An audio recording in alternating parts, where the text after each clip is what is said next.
आचार्य जी, ध्यान, मेडिटेशन और माइंडफुलनेस के बारे में कुछ और विस्तार से बताइए। ओके। ध्यान, मेडिटेशन और माइंडफुलनेस, इनफैक्ट ये ध्यान और मेडिटेशन तो एक है। आजकल एक बात पे बहुत जोर हो रहा है, वो हो रहा है माइंडफुलनेस।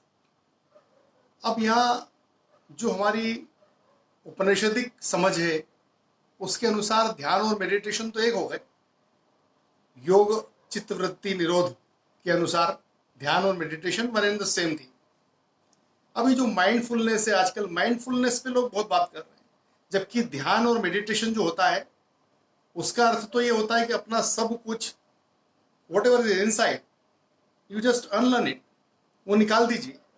उसको निकालेंगे तो वहां पे आपको आत्मिक शांति रजिस्टर्ड होगी। अभी कि माइंडफुलनेस आया है, माइंडफुलनेस का ये सेल्फ एक्सप्लेनेटरी हो गया है कि माइंडफुलनेस, माइंड किसी चीज से भरा हुआ है। क्या पता आने शायद ये कहना चाह रहे हो कि आनंद से भरा हुआ हो, लेकिन ऑलरेडी हम ये देखें कि माइंड तो पहले से फुल है। ध्यान में, मेडिटेशन में तो दिमाग से निकालना है, माइंड से बहुत कुछ निकालना होता है। और माइंडफुलनेस में यदि भरा हुआ है तो आप देख सकते हैं कि आजकल आप गूगल करेंगे तो पता लगता है कि 70-80,000 थॉट्स एक दिन में हमारे दिमाग में आते जाते रहते हैं। तो यहाँ हमको ये समझना होता है कि माइंडफुलनेस वो फॉलो करना है, हमको दिमाग में और कुछ डालना है या दिमाग का कुछ अनलर्न करना है, कुछ निकालना है। अच्छा, निकलेगा कैसे? और जो डला हुआ है वो पहले से, वो निकलेगा कैसे, वो जाएगा कैसे? वो जब तक वाइब्रेट नहीं होगा वो निकलेगा नहीं, और वो निकलेगा नहीं जो अंदर है पहले का, तब तक वो मेडिटेशन और ध्यान और वो शांति मिलने की नहीं है।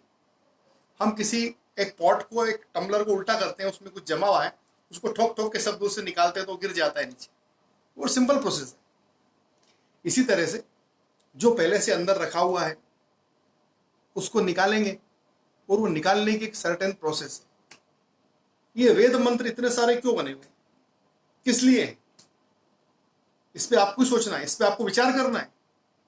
माइंडफुलनेस करके माइंड में कुछ और डाल के कभी भी शांति नहीं आने वाली है। माइंडफुलनेस से कभी शांति नहीं आने वाली है।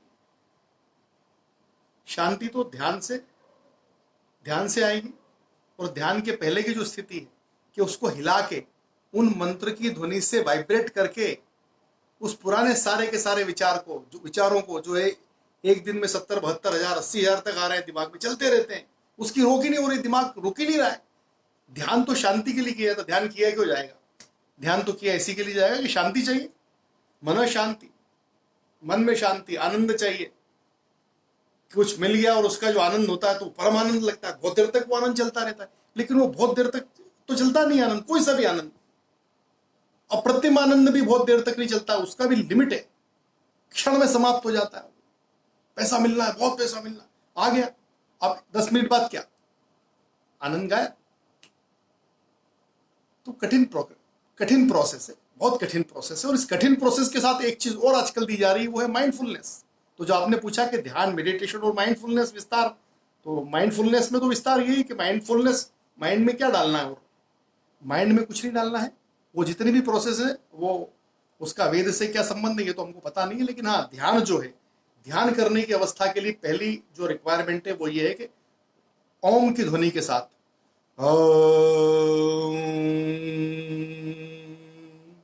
इन ध्वनि के साथ, इस प्रकार के स्वरों की ध्वनि के साथ आपको वेद मंत्रों की ध्वनि का, उस वाइब्रेशंस का simultaneous hearing and chanting, hearing chanting, hearing chanting, hearing chanting जब होता है तो वो वाइब्रेशंस लगातार जब अंदर जाते हैं तो वो रखे हुए सारे विचारों को बाहर करते हैं, निकालते हैं। That is meditation, that is ध्यान।